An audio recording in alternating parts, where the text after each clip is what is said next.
So, ayan na nga guys. Gagawa na tayo ng ating shawarma ulit. Okay, yan ang shawarma natin. And this is our chicken shawarma. Oh God. Ang dami na po nating nagawa. Okay. So, para tumagal, kasi minsan nire-ref lang natin to. Hindi na natin siya nilalagyan ng sauce muna. Wala siyang sauce. Yung chicken natin is na marinate na natin to, tapos niluto, na stir fry natin. So, ang marinate niyan is yung mga spices, 5 spice, cumin, salt, pepper, ayan. Tapos, meron tayong cucumber, meron tayong,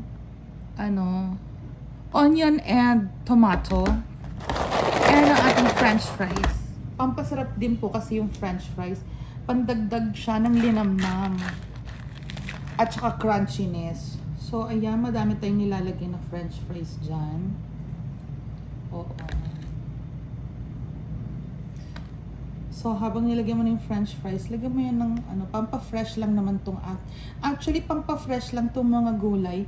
Meron mga customer na mga bata, tinatanggal, kapal ang mukha. Bagay, binili naman nila. Tinatanggal nila yung gulay. Ayaw daw nila ng gulay. Pero ito, gusto ko meron ganito. Kasi medyo nag-a-add siya ng crunch and freshness and healthiness. Ito, cabbage.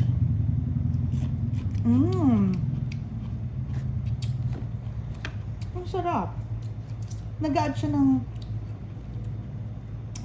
crunchiness sa ating shawarma. So, hindi ko na masyadong kunento sa inyo kung anong mga spices ng shawarma ko. Siyempre, secret ko po yon. Pero basta mga spices na yan, may salt, pepper, may paprika, mga ganyan-ganyan. So, bahala na kayong timplahin. Kasi yung aking ginagawang shawarma po ay yung shawarmang nalasahan ko nung nasa Saudi pa ako. Ayan na ang ating shawarma sandwich. Okay, so binibenta ko po itong shawarma sandwich ko for 50 pesos only. Although, 'di ba? Ayan na, yan ang shawarma, yan na po yung loob ng shawarma sandwich. Oo, 'di ba? Ayan, 'di ba? Sarap. So, i-fold na natin yan na ganyan. Pero kompleto po yan, marami pa yung chicken. At masarap.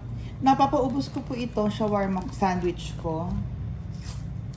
Naubos dito sa city. Naka-display lang po ako malapit sa Katbangen Post Office. Yan, lalagyan ko po siya ng letter C para for chicken, 'di ba? So I have to make ilan pa. Makakagawa pa ako siguro ng 3. 1, 2, 3. 3? 3? Oo, madami na rin po akong nagawa. So, bukod sa nagawa kong 7, 8, 9, 10, 11. 7 na pang nagawa ko kanina. So, bukod nga po sa 7 nagawa ko. Ayan na po. 7, 8, 9, 10, 11, 12, 13. Makakagawa po ako ng 14 pieces. Ayan. Chicken shawarma wrap. Tinawag ko pa rin po itong chicken shawarma kasi syempre, shawarma pa rin naman po yung mga recados dyan. Lalo na po yung mga spices. Opo. Shawarma po talaga nilagay natin mga spices dyan. At pati po yung sauce na gagamitin dito, shawarma sauce din po yun. Kaya, ayan. So, ayan na nga po. Irarap na po natin siya ulit. Kasi pag nararap siya na ganyan, at least, yung mga ingredients, hindi po nagkakalat. Yun na nga ba sinasabi ko? Nagkalat na siya. Ayan. So, make sure na hindi po kakalat ang ingredients.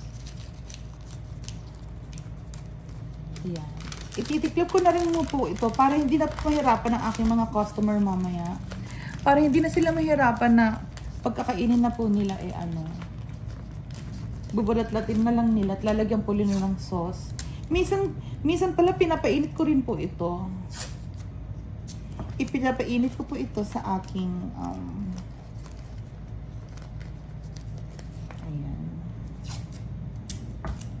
toaster oven para medyo mas masarap din. Ayan, medyo po mainit. So, letter C is for chicken. Chicken shawarma nga pala yan, letter C. Meron din pa pala akong ginawang Hungarian shawarma, di ba? So, gawa lang po tayo ng gawa hanggang maubos natin ang ating chicken. Oo.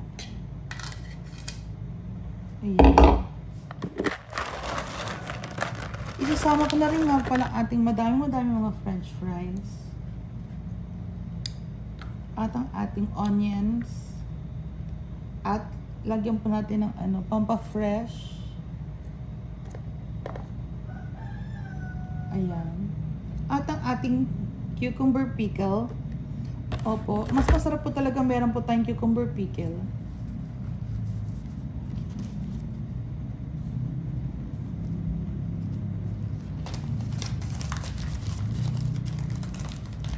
So, bahala na nga po pala ang ating mga mamimili. Kung gusto nila mamaya kung anong sauce nila is spicy or kung ano po ang trip nila. Basta ako, nandyan lang po yung mga sauce. Bahala po sila kung anong gusto nila dyan. Ayan na po. O, di ba?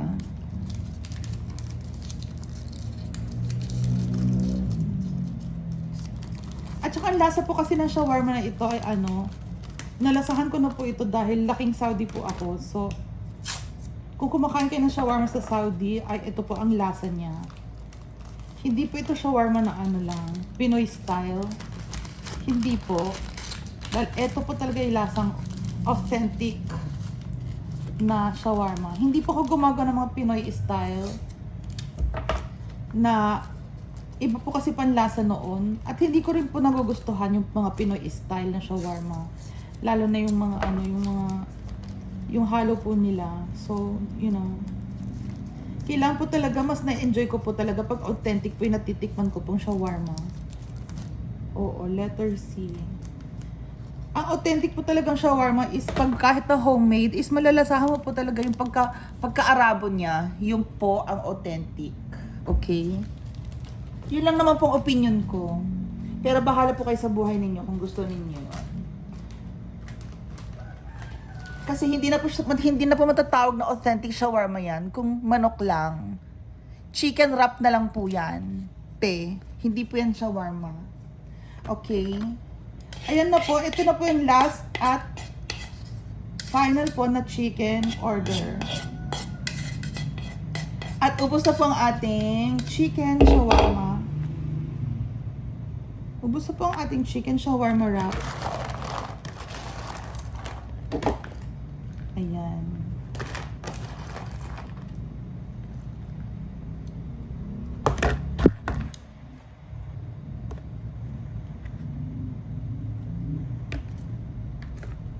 Ayan. We've only just begun.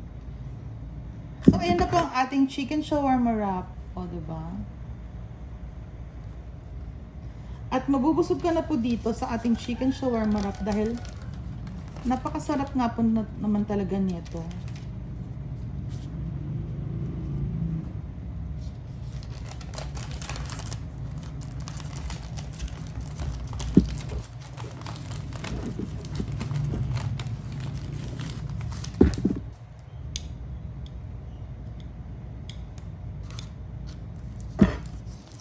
Ayan. Ito na po ang last. At yan na po ang ending, ang final order ng ating chicken shawarma wrap. Thank you so much for watching. Diba? Bongga. Bonggang chicken shawarma wrap.